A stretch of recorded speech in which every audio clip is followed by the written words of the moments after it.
11, 10, 9, 8, ignition sequence start, engines on, 5, 4, 3, 2, 1, all engines running, launch commit, liftoff, we have liftoff at 9:34 a.m. Eastern Daylight Time.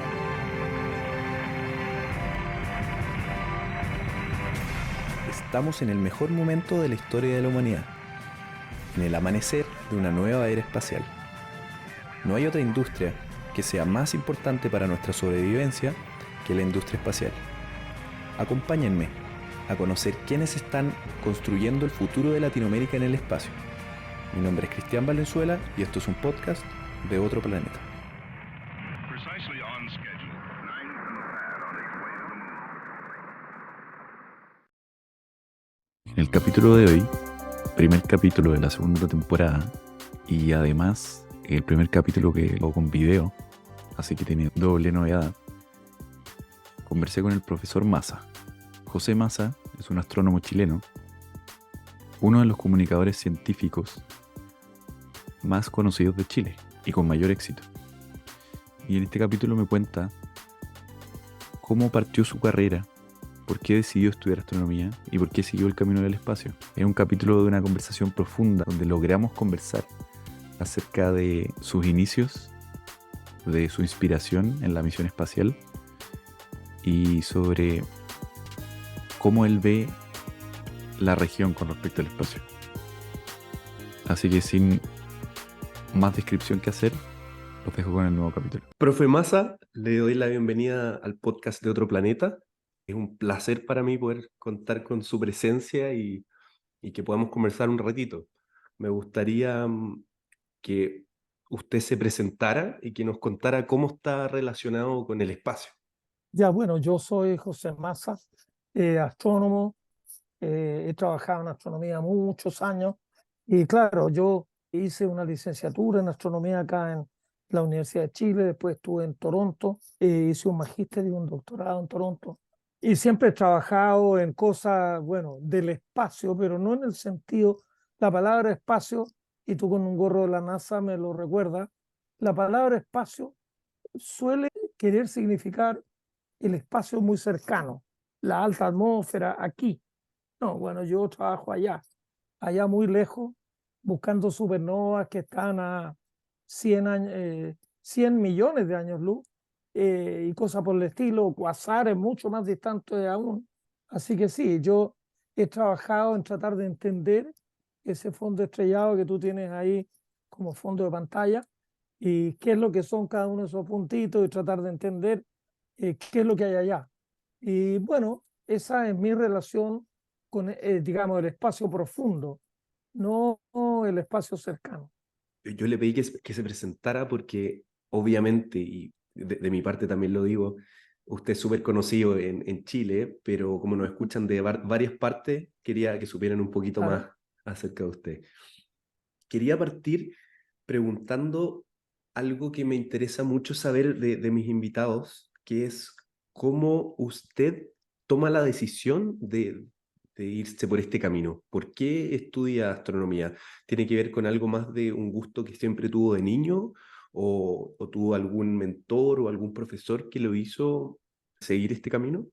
No, la respuesta a la segunda parte de tu pregunta es no. Ningún profesor me orientó, me estimuló para que yo me dedicara a la astronomía, salvo un pequeño detalle que alguna vez cuando yo estaba en el equivalente de qué es lo que es eso, como primero medio, un profesor de física muy agradable, Ítalo Clandestino se llama. Ítalo, y yo estaba en el Barros Arana interno, y había un laboratorio de física con mucha instrumentación y había 2 telescopios y él le pidió a un amigo que le encachara los telescopios, se los limpiara, los colimara, los dejara impecables y invitó a un grupo pequeño, entre ellos yo, a mirar por esos telescopios de 10 centímetros, un refractor de 10 centímetros y un metro de distancia focal, eran cosas de ese estilo. Y bueno, y eso de alguna manera me quedó dando vueltas dentro de la cabeza. Ítalo Clandestino nunca, él era profesor de matemáticas, pero Ya. bueno, le interesaba todo, era un hombre bien inquieto, pero nunca volvimos al tema. pero yo sí por ahí empecé a mirar un libro, leer otro, y sobre todo lo que más influyó en mi cabecita fue de niño los viajes espaciales, Yuri Gagarin dando vueltas el año 61, yo tenía 13 años, después Valentina Tereskova, los viajes espaciales, la cohetería, habían libros rusos traducidos al castellano que hablaban de Tsiolkovsky, uno hablaban de Goddard, hablaban, bueno, particularmente de Tsiolkovsky, los rusos son como medios nacionalistas.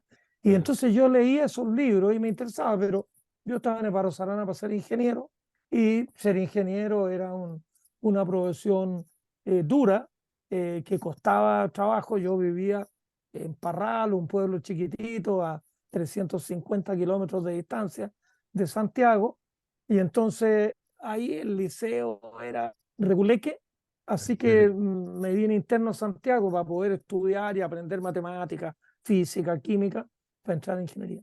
Y cuando terminé los 2 primeros años de plan común de ingeniería, y en tercer año habían 4 ramos de plan común y 2 de especialidad, y habían como 10 especialidades. Y ahí se crea una especialidad en astronomía.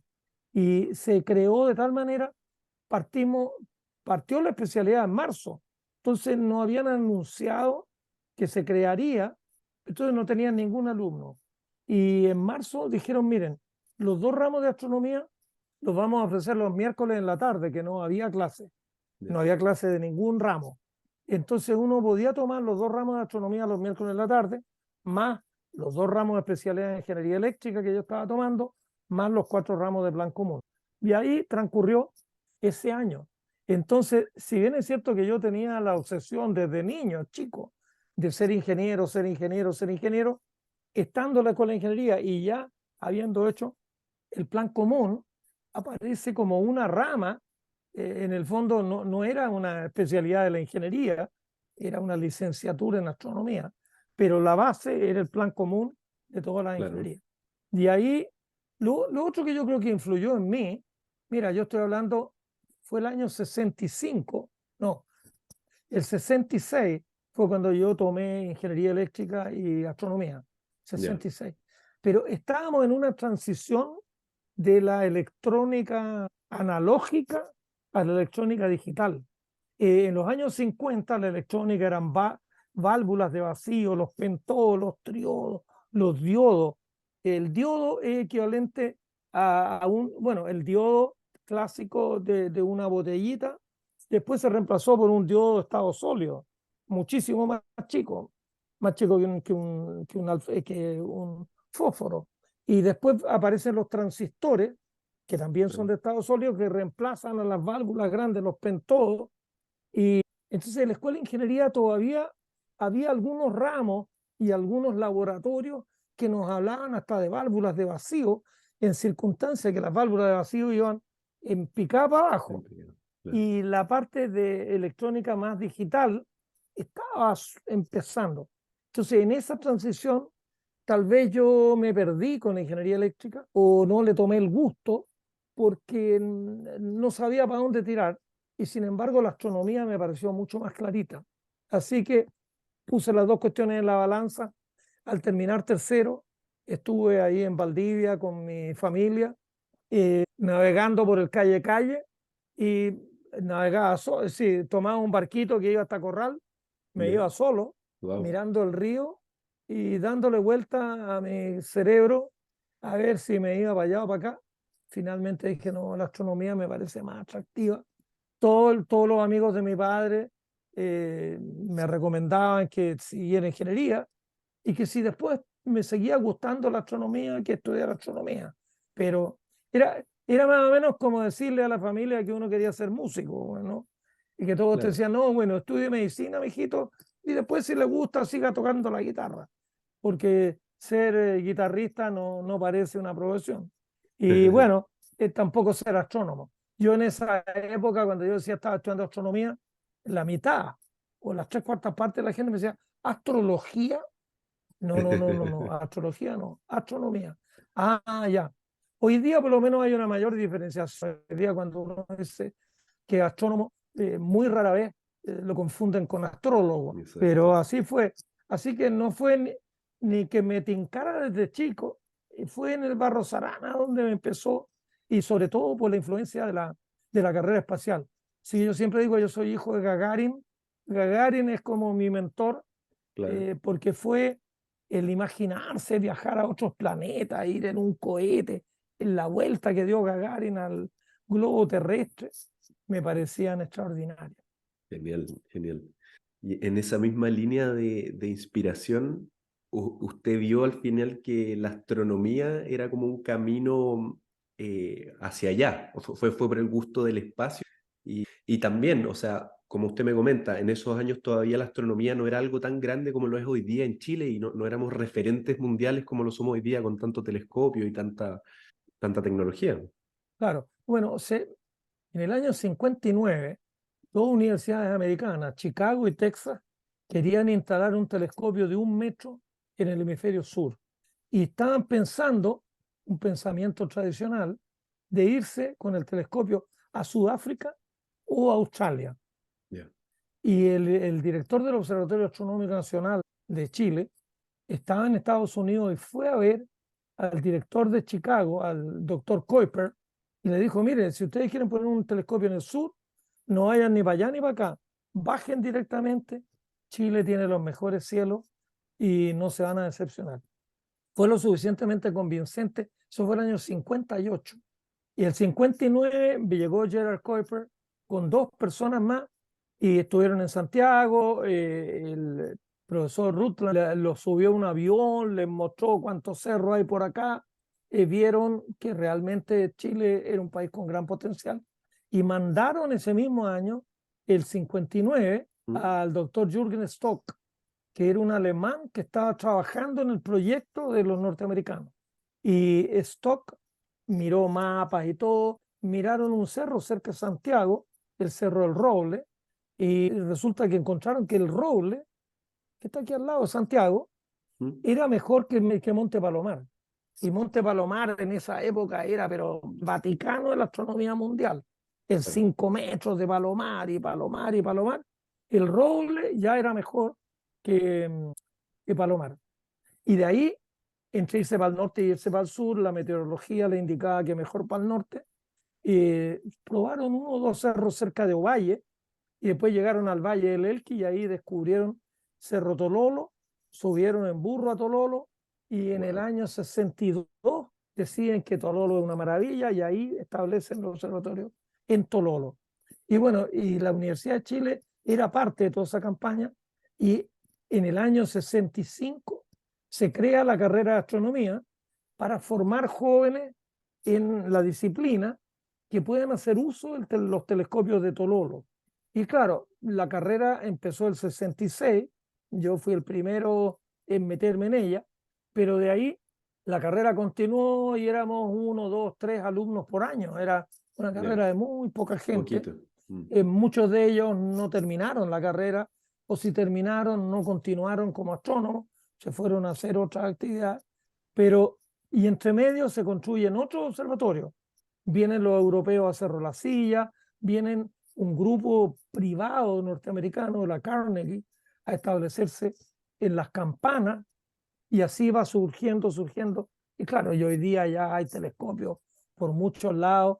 Hoy día se sabe que Chile tiene hoy día más o menos la mitad del área recolectora que tienen todos los telescopios terrestres. Están acá en Chile. Y con la construcción del ELT, que es un telescopio de 39 metros de diámetro, del Magallanes Gigante, que son 7 espejos de 8 metros 40, más el telescopio Vera Rubins, dicen que Chile va a llegar como al 60 o 70% de la capacidad de detectar luz que venga del espacio. Porque toda la zona del Valle del Elqui hasta Antofagasta es extraordinaria. Más al norte se complica porque hay frentes que se meten en el verano, lo que llaman el invierno boliviano, Claro. Que en enero y febrero llueve en San Pedro y llueve en toda esa zona y hay nublado. Nubes que ahí se meten desde Bolivia o desde Brasil, en realidad, que es el gran centro. Y en cambio, en el Valle del Elqui se meten los frentes desde el sur. Entonces, hasta el Elqui uno tiene frentes que entran por el Pacífico. Y desde Antofagasta para el norte uno está medio complicado, a menos que esté muy cerca de la playa. Por ejemplo, hay un observatorio que es extraordinario al sur de Antofagasta, en Cerro Paranal, que tiene, bueno, 4 telescopios de 8,20 metros. Realmente es el telescopio óptico más grande del mundo en este minuto, cuando trabajan los 8, es decir, los 4 de 8 metros al mismo tiempo observando un objeto. Pero ese está muy cerca de la playa, está como a 10 kilómetros de la costa, a 200 metros de altura. Pero entonces todos los sistemas vienen del noroeste, vienen como, el viento viene como desde Hawái, cruzando todo el Océano Pacífico y pasa por encima de los primeros montes, pero es aire laminar, que se llama aire muy tranquilo. Cuando le pega a los primeros cerros, empiezan a haber turbulencias, aire abajo, ya el cielo no es tan estable y las imágenes no son tan nítidas. Así que los cerros buenos en Chile son los que están relativamente cerca de la costa, no es la alta cordillera, la precordillera, pero incluso tirando más para la costa, y que tienen que tener una visión directa a cientos de kilómetros y que no haya ningún otro cerro en la dirección del noroeste. Noroeste. Wow. Como usted decía, profe, nosotros como Chile tenemos vamos a llegar a tener casi el 70% de la capacidad de observación a nivel mundial cuando esté construido el ELT, y por eso somos reconocidos a nivel mundial. Pero lo que me pasa a mí, que me he dado cuenta haciendo esta entrevista y conversando con gente relacionada con el sector espacial, es que los mismos chilenos no sabemos mucho de esto, ¿no? O si uno le pregunta a la gente en la calle, no sabemos de ALMA porque hemos escuchado quizás las noticias. Cada vez ha ido mejorando un poquito este tema de la información, pero es difícil que un chileno te comente acerca de esto en profundidad, siendo que somos los número uno a nivel mundial en todo esto.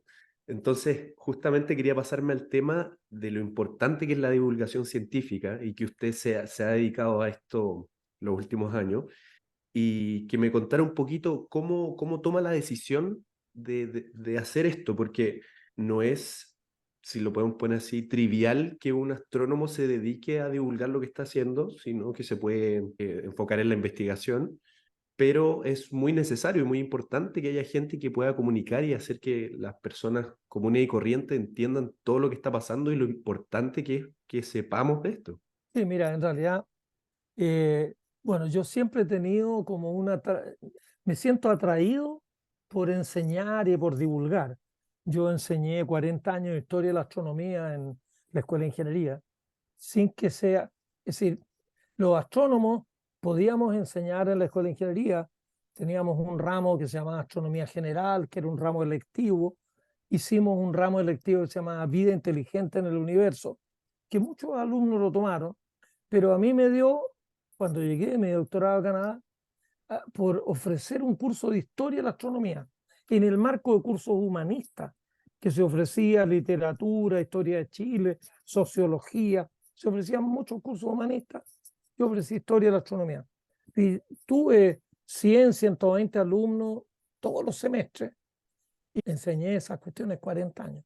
Entonces, para mí, hacer divulgación, salir y hacer charlas en colegios, cosas por el estilo, me resultaba bastante natural.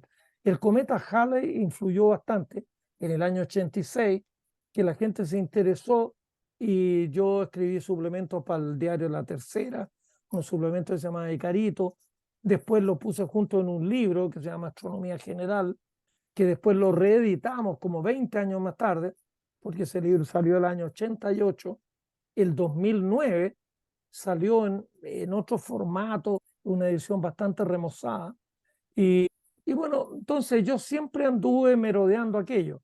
Y después lo que ocurrió, que bueno, no hay mal que por bien no venga, yo trabajaba en un proyecto grande de investigación donde éramos varios astrónomos. Y esto estoy hablando de hace 8 años, 9 años atrás. Y desgraciadamente en ese proyecto se empezó a enrarecer un poco el ambiente y sin yo entender lo que pasaba, y sigo sin entender, llegó un momento en que el ambiente en el proyecto donde yo estaba metido se hizo muy enrarecido y entonces decidí dar un paso al costado. Y yo había trabajado en un grupo durante muchos años y intenté durante un año continuar haciendo yo por mi cuenta, con algo de apoyo, pero no mucho, de un ingeniero que me ayudaba y de un otro que me ayudaba en algunas cuestiones, buscando supernovas con un telescopio robótico. Al final era un lío porque en telescopio robótico uno cree que uno lo enchufa y ya se larga solo. No, hay que estarlo mirando porque un día se quedó colgado, porque hay que ver que no sé qué, que hay que llamar aquí. Bueno, después de un año o dos yo dije, mira, en realidad esto no está resultando y yo tengo bastante interés y mucha, bueno, no puedo decir mucha habilidad, pero tengo habilidad como para divulgar. Entonces dije, bueno, entre gastar mi tiempo haciendo algo que no está rindiendo fruto, porque teníamos que encontrar con un telescopio robótico del orden de unas 30 supernovas al año, estábamos encontrando 3 o 4, pero 3 o 4 supernovas en los tiempos que corren, en que hay proyectos automáticos de mucha gente que descubren cientos de supernovas en un año, 3 supernovas más descubiertas por nosotros, era como tomar agua con el dedo. Así que yo dije, bueno, me voy a dedicar. Además, lo otro que me convenció de hacer esto, yo hablé con muchos políticos, diputados, gente de la Cámara de Diputados ¿cómo se llama? De Ciencia y Tecnología. Bueno, en el Senado no hay un comité de ciencia y tecnología, pero comité de educación. Hablé con diputados, hablé con senadores, hablé con todos los que pude. Y uno hablaba con ellos y era para mí, al final me aburrió porque era el peor de los mundos. Tú vas y le explicas, le dices, mira, es una vergüenza internacional que Chile invierte el 0,35% por ciento del Producto Interno Bruto en ciencia y tecnología, cuando los países desarrollados o los países que se están desarrollando invierten 10 veces más, 10 veces más. La OCDE en promedio invierte 2,5, 2,8, nosotros 0,35. Los países que se desarrollan rápido, Israel invierte casi el 6%, Corea del Sur invierte el 4,9% del Producto Interno Bruto en ciencia y tecnología. Entonces uno le decía, oye, pero mira, que hagamos esto, hagamos... Sí, pero, y también varios me dijeron, bueno, es que lo que pasa es que nosotros, claro, nos debemos a la ciudadanía que nos elige, y bueno, y don Lucho o la señora Juanita, perdón, no entenderían por qué se gasta plata en ciencia y tecnología. Ellos quieren que les mejore un poquitito tal cosa y hay que gastar más en salud. Tal vez tengan razón. Pero cuando me lo repitieron mucho, yo dije, bueno, si la señora Juanita no entiende nada de astronomía, no va a entender por qué se gasta plata para astronomía o para ciencia. Entonces dije, bueno, le voy a hablar de astronomía no a los políticos, porque eso entienden, pero no hacen nada. Le voy a hablar a la señora Juanita. Y voy a tratar sobre todo, y partí por ahí, y he ido evolucionando, voy a hablarle a los jóvenes, que es el futuro del país. Entonces empecé a hacer cosas para muchachos y muchachas de tercero o cuarto medio. Pero al poco andar de hacer charlas, de ir aquí, de ir a Valdivia, de ir a Antofagasta, me di cuenta que ya en cuarto medio hay dos grupos, los que no estudiaron y los que sí estudiaron. Entonces yo terminaba hablándole a los que sí estudiaron, a los que sí estaban motivados, y yo los entusiasmaba para que se fueran por el lado de la ciencia, pero eran ya cabros que estaban entusiasmados, y los que no estaban entusiasmados, estando en cuarto medio, estaban a punto de llegar a destino. La próxima estación era donde se bajaban. Entonces yo terminé dándome cuenta que estaba predicando entre conversos, pues. Le estaba hablando de la belleza de la ciencia a cabros que veían belleza en la ciencia. Exacto. Entonces dije, no, pues aquí este no es el lugar para hablar. Entonces me fui varias estaciones para atrás. Me fui a cuarto básico, porque en cuarto básico los niños y las niñas tienen, no sé, 8, 9, 10 años y están con las antenitas bien paradas. Y si uno los motiva para que caminen por el lado de STEM, como dicen ahora los ciúticos, ciencia, tecnología, ingeniería y matemática, vale la pena. Y ahí me fui encontrando cada vez más cómodo. Y después, incluso ahora, en los últimos 3, 4 años, he estado tratando de llegar más abajo, a Kinder, a pre-Kinder. Y de hecho, un proyecto bien exitoso, que estoy muy contento con él, fue un proyecto de televisión para niños que se llama El Cosmos del Profe Massa, en que hicimos 12 capitulitos que duran 2 minutos de televisión, 2 minutos, en que yo hablo de Júpiter, en otro capitulito hablo de los cometas, en otro hablo del Sol, en otro hablo de no sé qué. Y hicimos una temporada de 12 capítulos, la televisora nos pidió una segunda temporada, nosotros nos fuimos a golpear la puerta para hacer una segunda. Después de que salió la segunda temporada, nos pidieron una tercera.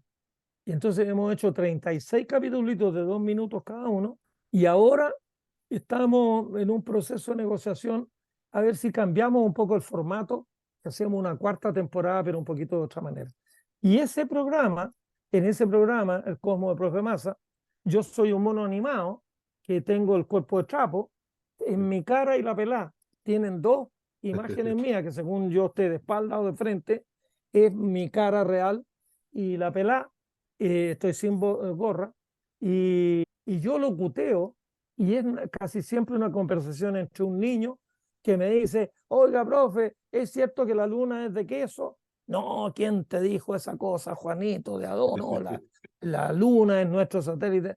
Entonces, un niño me hace preguntas, casi siempre preguntas así medio divertidas, y yo le voy diciendo, no, esto es para allá, esto es para acá. Y es muy, y bueno, y además, esto un poco estoy contando mi currículum, en los últimos años, como digo, yo daba una charla que le había dado tanto tiempo y yo estaba feliz dando mi charla. Y donde iba, hablaba de la misma cosa. Pero de repente empezó Internet, empezó YouTube y empezaron a estar en el ciberespacio gente que grababa la charla que yo daba y que después la subía. Entonces, de repente un día alguien que yo estaba, no sé, pues en Valdivia, me dijo, yo lo escuché dar esa charla cuando la dio en Antofagasta. ¿Y qué le decía yo? ¿Estabas tú en Antofagasta?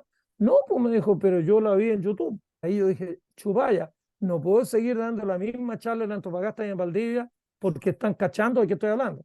Entonces, yo llevo años hablando de esa cuestión y dije, voy a cambiar de tema. Marte, nos vamos a ir a Marte, Marte, la próxima frontera, viajemos a Marte, empecé a cacarear con Marte. Y ahí la charla la escribí como un libro y tuvo un éxito pero brutal. Yo tuve un éxito que yo soñaba en algún momento con escribir un libro, yo ya había escrito como 2 o 3, pero el mercado del libro en Chile es realmente magro y de la astronomía contemporánea tiraron 1000 copias. 1000 copias. Yo dije, pero ¿cómo? Yo había trabajado como animal en escribir ese libro. Yo calculo que yo estuve 1 año sólido de mi tiempo, sólido, 2000 horas por lo menos para escribir el libro. Y tiraron 1000 copias. Si yo decía, esta cuestión es como tomar agua con el dedo, no estoy llegando a nadie. Bueno, yo quería con este libro que se llamó Somos Polvo de Estrella, por lo menos 5000, 7000 copias. Bueno, me quedé corto con un factor de 10. Wow. Se han vendido como 85.000, 90.000 copias. El primer bestseller científico chileno. Y bueno, y de ahí vino otro, y después vino otro, y después vino otro. Y ahí entre medio hay una saga que son 6. Hasta ahora son 6. Somos Polvo de Estrella, Marte, la próxima frontera, Eclipse, Bajo el manto de Urania, Dibujando el cosmos y Luna. 6. pero hemos hecho dos, hemos versionado para niños dos de esos libros. Somos polvo de estrella para niños y niñas y Marte la próxima frontera para niños y niñas. Y esos han sido tremendamente exitosos, casi tanto como el Somos polvo de estrella. No tanto en realidad. El Somos polvo de estrella para niños y niñas, yo creo que ha vendido, va en la edición 3, me parece, y ha Wow. vendido como 35.000 copias. Y el de Marte salió un año después a niños y niñas y se han vendido como 10.000 o 15.000 copias. Entonces, ahora, por ejemplo, sacamos hace un mes La Luna y ya escribimos una versión para niñas y ahora estamos en proceso de diagramación y de ponerle monitos y dibujos animados, es decir, presentarlo como para niños, porque yo creo que el futuro va por ahí. Y claro, si uno llega a niños de 5, 6, 7, 8 años, bueno, esos libros están pensados como para niños de 10 años, pero un niño más chico igual puede verlo y hay muchos monitos e incluso puede hasta aprender a leer usando el libro. Exacto. Y además ya la chochera mía, para contarte algo que, bueno, todavía no se materializa, pero yo no soy supersticioso, que dice que las cosas que hay que contarlas cuando ya están hechas. La editorial Planeta conversó con una editorial china y la editorial china se interesó en una de estas, ¿cómo se llama?, ferias del libro que el ministro saliente dijo que no valía la pena ir. Bueno, creo que en eso, en Frankfurt, que van las editoriales a ver qué libros negocian con qué editorial para traducirlos. Las editoriales españolas van ahí a ver qué traducen al castellano o qué tienen ellos que pueda ser traducido al inglés, al francés, al alemán. Bueno, Planeta ofrecía todos sus libros, me imagino, y una editorial china se interesó en los dos libros para niños y niñas para traducirlos al chino mandarín. Así que ahora están en proceso de traducir al chino mandarín los libros Somos polvo de estrella para niños y niñas y Marte la próxima frontera para niños y niñas, que dicen que como por octubre, noviembre saldría en China esta versión de los dos libros de astronomía para niños, porque los chinos tienen mucho interés y hay poco material para explicar la ciencia de una manera más o menos lúdica, de modo que los niños, sin meterle fórmulas, sin dar grandes argumentos, más bien una cuestión descriptiva y con ejemplos que sean cercanos para los niños. Y los chinos están en esa parada, así que les gustaron los libros y vamos a ver. Por lo menos yo quiero que me manden una copia o que me inviten a Beijing a presentar el libro. Pero bueno, entonces he ido interesándome cada vez más en hacer divulgación para niños. Hay una cantidad enorme de niñitas de 8 o 10 años que se acercan a mí, se paran al lado mío, no se atreven ni a hablar. Entonces yo cuando las veo me río y le digo, ¿ya tú qué quieres? Ay, me quiero tomar una foto con usted, me dice. ¿Ah, sí? Sí, me dice, que yo quiero ser astrónoma como usted. Quiero que me enseñe. Yo me río, le digo, chuta, vaya a tener que apurarte porque yo no voy a estar aquí disponible por muchos años. Bueno, si pronto querés, yo te puedo enseñar. Ahora, mañana, en 2 años más, pero sí es cierto. Pero eso me ha pasado no una vez ni dos, me ha pasado docenas de veces. Niñas, claro, a mí me emociona o me queda más en la cabeza, porque en general estimular que las niñas se dediquen a carreras, digámoslo en ciútico, STEM, es muy difícil. Los chicos, a un chico ser ingeniero, bueno, hace poco, hace un mes atrás, una niña que debe haber tenido 17 años, me dijo, yo estaba firmando libros, ella quiso que yo le firmara el libro a ella, me dijo, mire, yo quería ser astrónoma, me dijo, pero en la casa me dijeron que eso no era una carrera para niñas. Yo conté hasta 10 antes de empezar a proferir garabatos y le dije, mira, se equivocaron rotundamente. En un año más, una mujer va a ir a la luna. Una mujer va a ir a la luna. Y de la luna para acá, todo lo pueden hacer las mujeres. Pueden ser doctoras en matemáticas, en física, en química, en astronomía.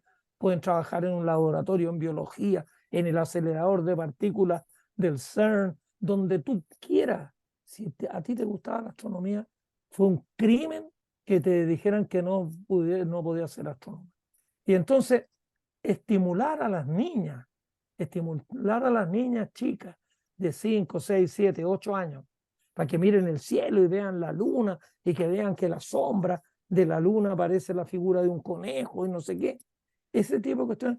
Y por eso, además, lo otro que yo digo es que yo hago, con todo el respeto del mundo, hago divulgación para gente ignorante.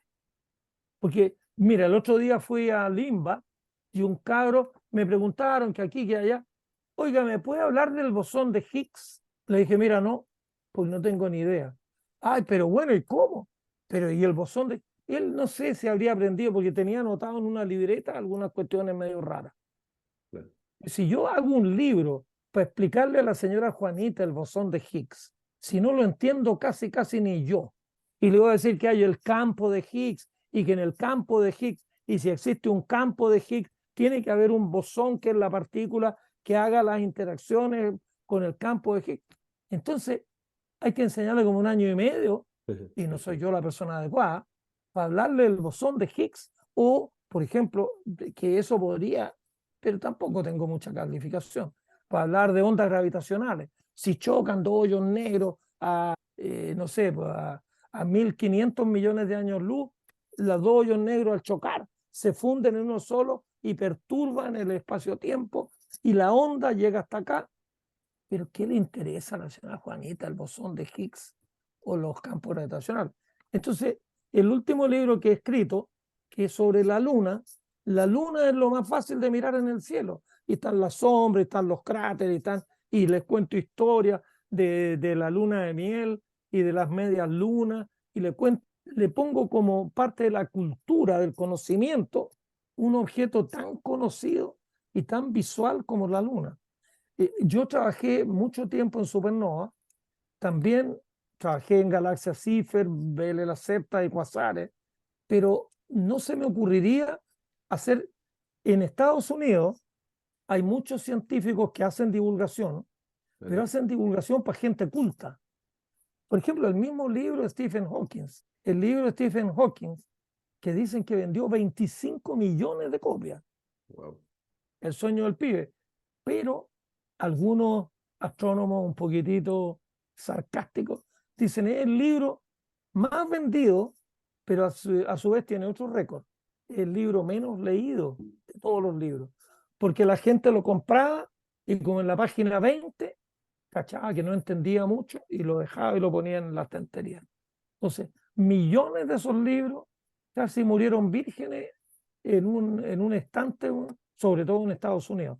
En Inglaterra se vendió durante 2 años o 3 años, estuvo como el número 1 en venta, La breve historia del tiempo.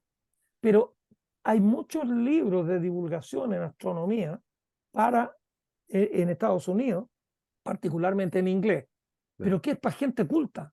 Cuando te discuten, por ejemplo, hay ahora, que me lo tengo que conseguir, un libro que discute y habla de las ondas gravitacionales. Fantástico.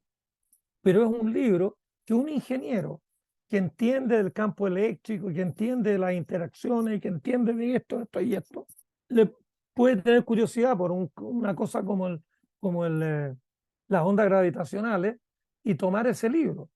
Pero la verdad es que explicarle la última papita a alguien que sabe bastante o a los astrónomos aficionados, hay muchos en todas partes del mundo que han leído la astronomía por mucho tiempo y que tienen un telescopio y que miran el cielo y que saben de estrellas variables y de cometas y de asteroides. Eso los astrónomos aficionados. En Chile yo creo que astrónomos aficionados hay del orden de 5.000. Yo conozco bastante, tengo amigos en Achaya, aquí en la organización de Santiago, pero también hay una organización en Valparaíso, a lo largo de todo Chile, y ahora han salido grupos que yo ya no logro mantenerlos identificados, pero serán 5.000. Entonces, hablarle a 5.000 personas de astronomía, que son las que más saben de astronomía, En Chile somos 20 millones. Incluso un raciocinio que yo me hago y que ahí, bueno, no me da para deprimirme, pero sí me deprimo un poco, con todos los libros que yo he escrito, que son 6, más los 2 libros para niños, y va a salir un tercero para niños, que van a ser 9 en total. Yo creo que si sumo todos los libros que se han vendido como 200.000 libros. Entonces, claro, es como para alguien que escribe, eso es agarrar el cielo con las manos, vender 200.000 libros. Pero, bueno, hay varias cuestiones. De partida, yo creo que los 200.000 libros no están en manos de 200.000 personas, porque hay mucha gente que tiene 2, 3, 4 libros, porque le gustó uno y compra el otro y compra el otro. Entonces, en términos del número de personas, son mucho menos de 200.000. Pero por otro lado, un libro lo pueden leer más allá del puro dueño, puede leerlo el amigo, el hijo, el cuñado, etc. Pero digamos 200.000. Ese es el 1% de la población. En Chile somos 20 millones. Ahora, ¿qué 1%? ¿Un 1% al azar? No. El 1% que más lee, que más se interesa, el 1% más culto, llamémoslo así con una palabra medio rara, culto. Pero el 99% no. Entonces, claro, yo puedo darme, pero por feliz de haber llegado tan lejos. Pero si uno quiere hacer un cambio en el país, si uno quiere que el país crezca, que el país se desarrolle, yo siempre digo, los niños, yo he andado de Arica a Punta Arenas dando charlas y me he encontrado en lugares bien recónditos, niños súper agudos, bastante inteligentes, sin embargo están en un medio agrícola o no sé qué, y no van a llegar a ninguna parte. Podrían ser talentosísimos ingenieros o la profesión que ellos quisieran, pero las circunstancias de su familia y de su ambiente no los va a llevar a ninguna parte. En Chile, el 10% de los niños y niñas que estudian en colegios privados tienen una facilidad enorme por 2 razones. Porque los colegios privados enseñan bastante mejor. Y en segundo lugar, más importante aún, esos niños de colegios privados son niños que tienen un capital cultural en su familia muy grande. El abuelo es juez de no sé dónde, el papá es médico en no sé qué, el tío es dentista, el otro es ingeniero. Y entonces el niño está en un ecosistema familiar, va a un colegio bastante razonable. Entonces Chile está desperdiciando el talento del 90% de los niños y está utilizando nada más que el 10% de estos que están yendo a colegios particulares. Entonces yo creo que el desafío de Chile es enseñarle a todos y a todas las niñas, porque a las niñas se les enseña aún peor que a los niños. Así que bueno, seguiré machacando y con este programa, el Cosmos del profe Massa, en televisión, bueno, cultural para niños, me ha resultado muy satisfactorio porque estoy llegando a un punto donde era muy difícil llegar con un libro. Ahora, con estos libros para niños y niñas, sí que estamos llegando a ese mismo tipo de público, pero todas las formas de lucha son válidas y Exacto. con la tele, con los libros para niños, con libros para adultos, y yo me voy entreteniendo mucho con ellos. Y espero, hay además lo otro que me gusta mucho, porque uno tiene que mirar el panorama. Hay por lo menos 3 chiquillas que yo conozco bien, y hay como 10 más que conozco menos, que también se están dedicando a hacer divulgación. La Bernardita Rip, la Tere Paneque, se me olvidó la tercera. Son cabras que están haciendo cosas.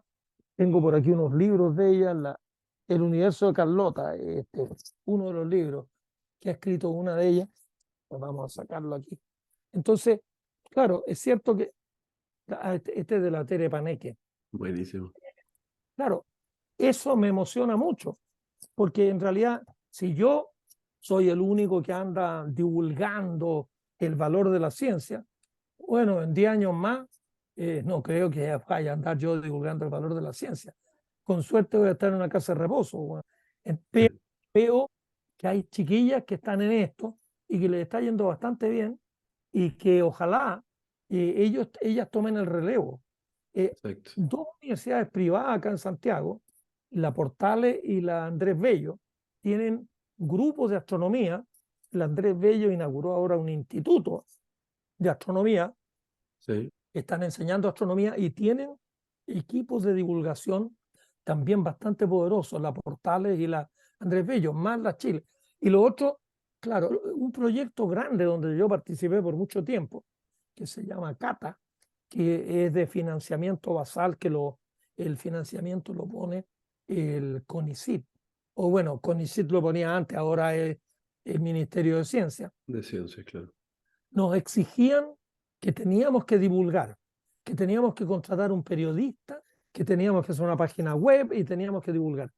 Y entonces en ese proyecto, los científicos que participábamos me pidieron a mí que yo me hiciera cargo de las relaciones públicas del CATA y contratamos un periodista y ese periodista ha estado poniendo cuestiones en los medios, y tiene la página web y tiene Instagram y tiene Facebook y todo lo que se puede tener.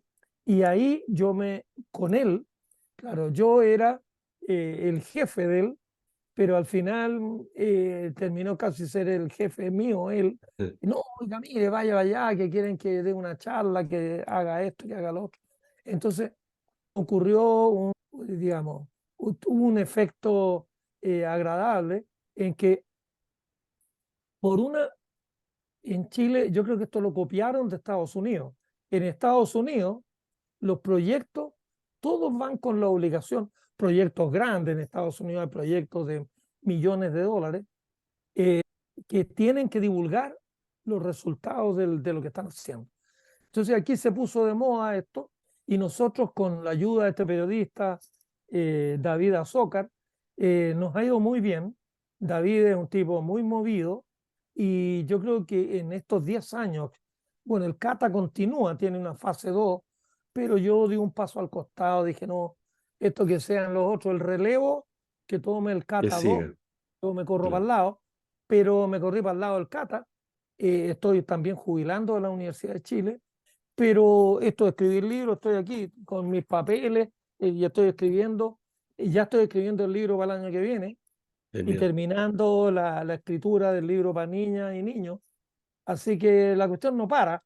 Mientras tenga ánimo y ganas, seguiré divulgando. Y yo creo que hay bueno, no sé, no quiero ser demasiado pesimista, pero hay una urgencia en la educación en Chile.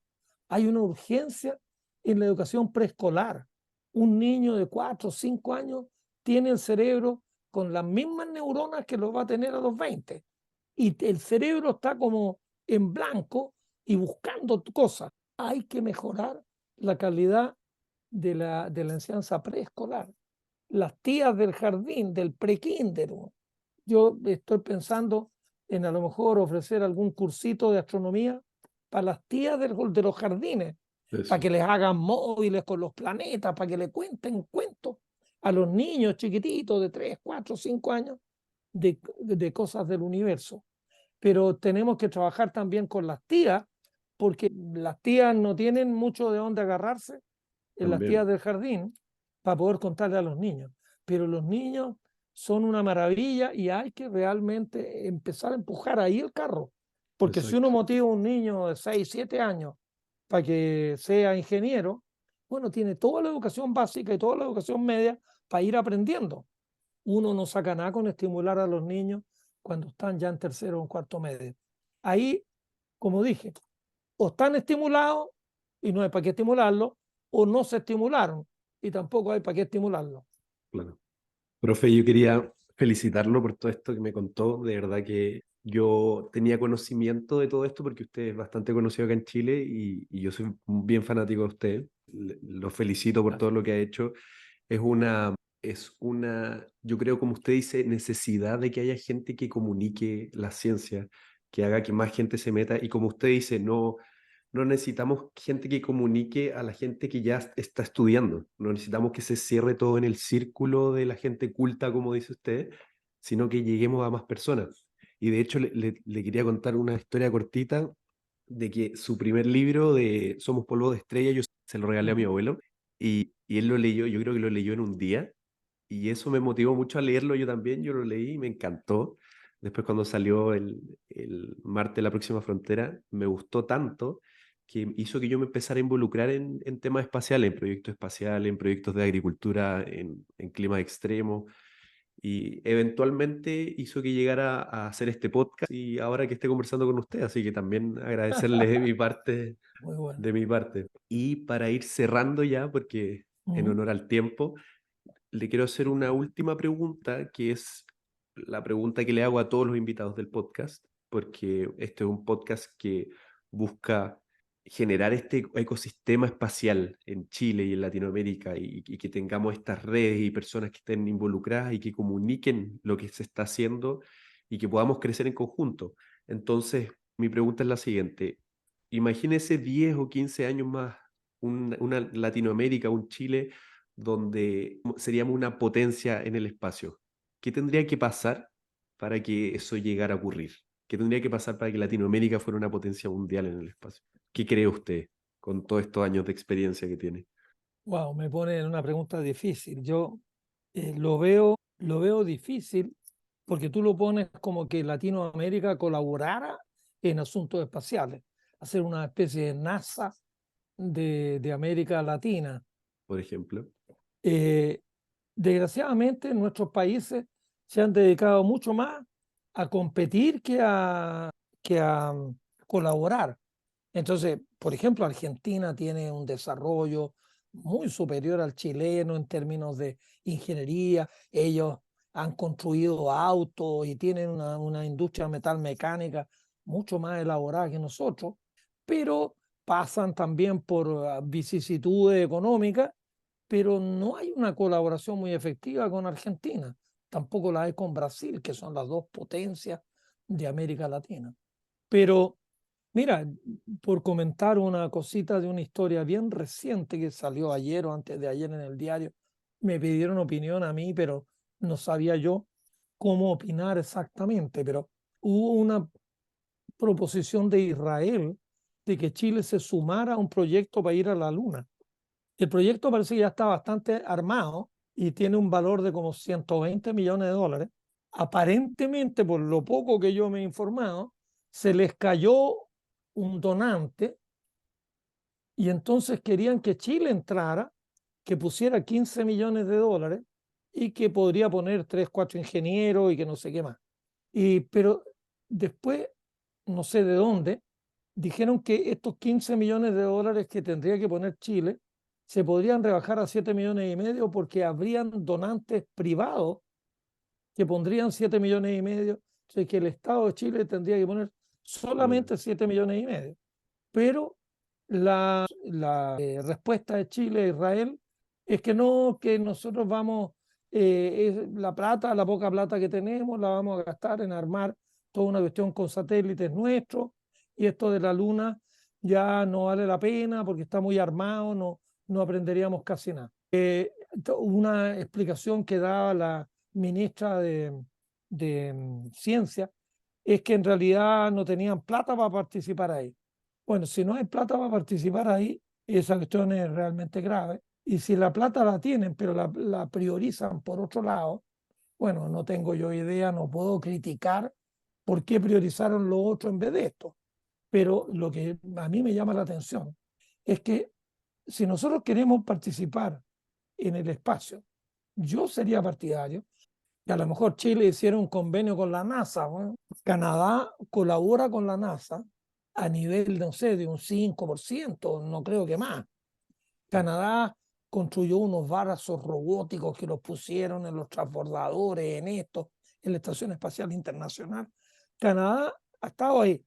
Chile no tiene las espaldas de Canadá, pero a un 1, un 2%. Si Canadá participa a un 10, Chile podría participar a un 1 y hacer cositas chicas, pero estar en un ecosistema, aunque estés con una cuestión muy chica, por lo menos ya hay algo concreto.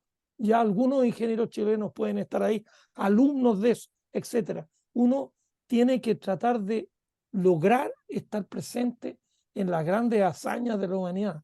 Si vamos a ir a Marte, como tú mismo lo decías, yo lo digo ahí en el libro este de Marte, la próxima frontera, uno de los grandes desafíos en Marte, uno de los grandes desafíos para ir a Marte es cómo vamos a cultivar.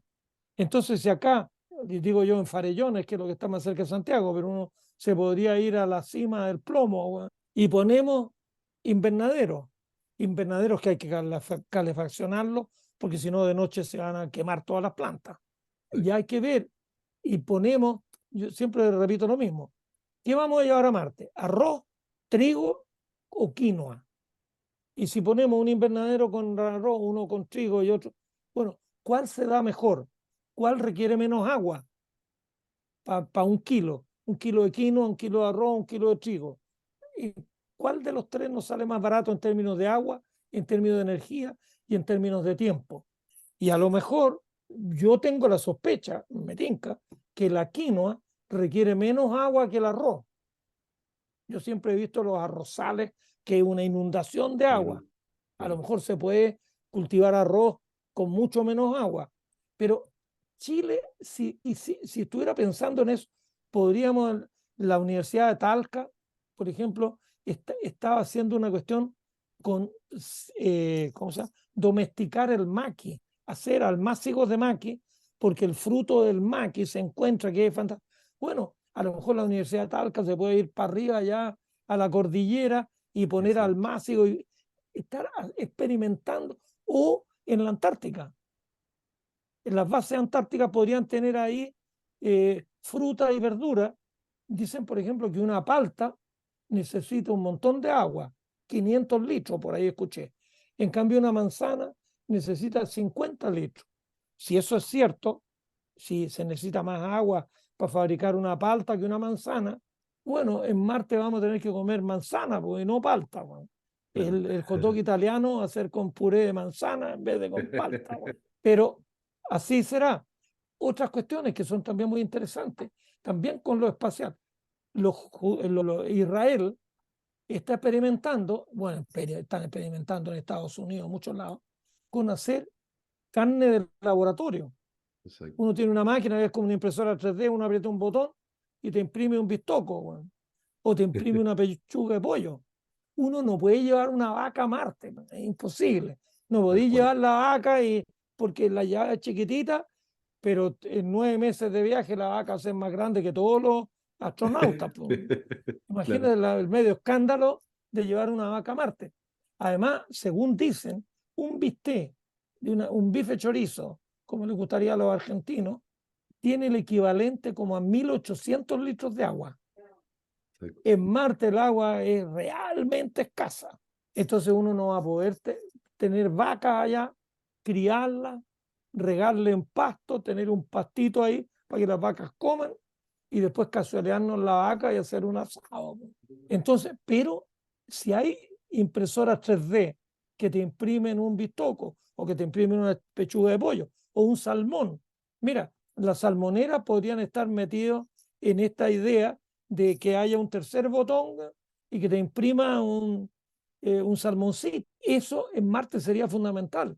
Pero exacto, el desarrollo de esa tecnología tiene un potencial enorme acá en la Tierra.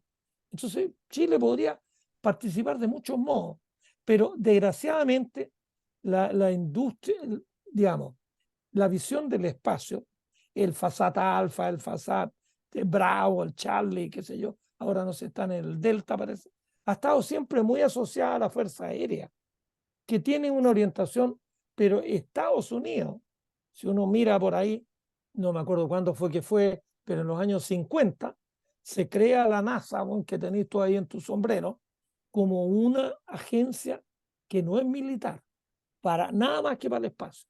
Yo creo que una agencia espacial chilena podría tomar ese cariz. Están haciendo algo que yo no estoy al tanto. Así que no me atrevo a criticar nada, porque criticar es siempre fácil, pero criticar cuando uno no tiene idea es una cuestión absurda. Yo espero que armen una cosa, que se incluyan las universidades, pero que la mirada hacia el espacio es mucho más. Tiene que ver con agricultura, tiene que ver con sociología, tiene que ver con miles de cosas. Y desgraciadamente, si Chile no invierte más que el 0,35 en ciencia y tecnología, quedamos cortos en un montón de materias. Y el espacio es el futuro. Exacto. Y además, yo lo otro, ayer o antes de ayer, lo discutí ahí en un encuentro con unos alumnos. El problema es que en Chile tenemos espíritu de colonia. Dicen que nos independizamos hace 200 años, pero seguimos teniendo espíritu de colonia. No, es que no nos han dado. No, es que no nos han venido a ver. Es que de Madrid no han venido. Oye, hace tiempo que ya somos independientes. Podemos pensar por nuestra cuenta. No, es que no han venido a la municipalidad. No, es que el gobierno regional no nos ha apoyado. Mientras no nos saquemos de la cabeza ese espíritu de colonia, de colono. Yo en Magallanes he estado como 3 o 4 veces, en Punta Arenas. Yo le decía, mira, los problemas de Punta Arenas, a los que más les interesa es a la gente de Punta Arenas. Entonces, si ustedes no lo resuelven, no van a venir de Santiago a resolverse. No estén ahí, es que no han venido, no, es que les pedimos y no vinieron. Mira, amigos míos, hay un amigo mío que vive en Licantén, y yo estuve en Licantén como un mes antes de que el Mataquito inundara Licantén. Y lloraban que hace como 20 años también se les inundó y el gobierno le había ofrecido que iba a construir unos muros y esto, pero no hicieron nada.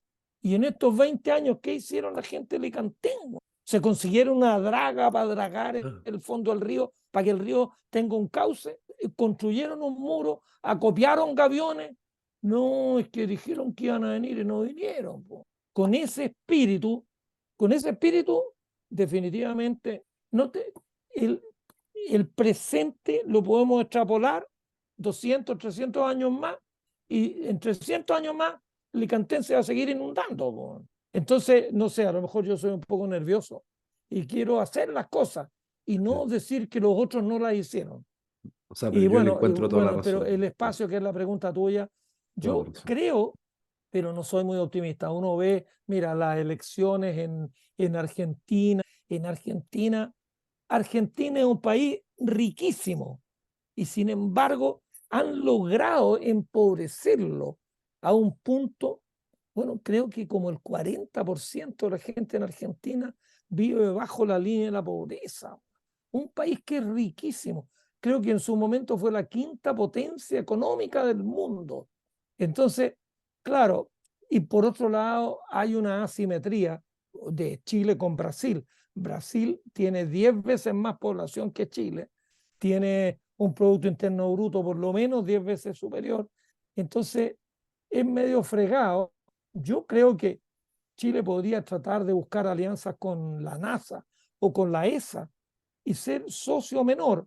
Mira, contaban cuando lanzaron en la primera nave de SpaceX, la cápsula Dragón, decía que la ropa interior de los astronautas, el traje era súper bonito, una máscara nueva, la ropa interior la había hecho un chileno que vivía en Estados Unidos. Entonces yo siempre bromeo, si los calzoncillos de los astronautas las hace un chileno, ya por lo menos estamos participando. No es de alta tecnología hacer un calzoncillo, pero estamos ahí, ¿te fijas? Yo creo que hay cosas que podemos hacer, pero realmente ¿queremos hacerla o nos da lata?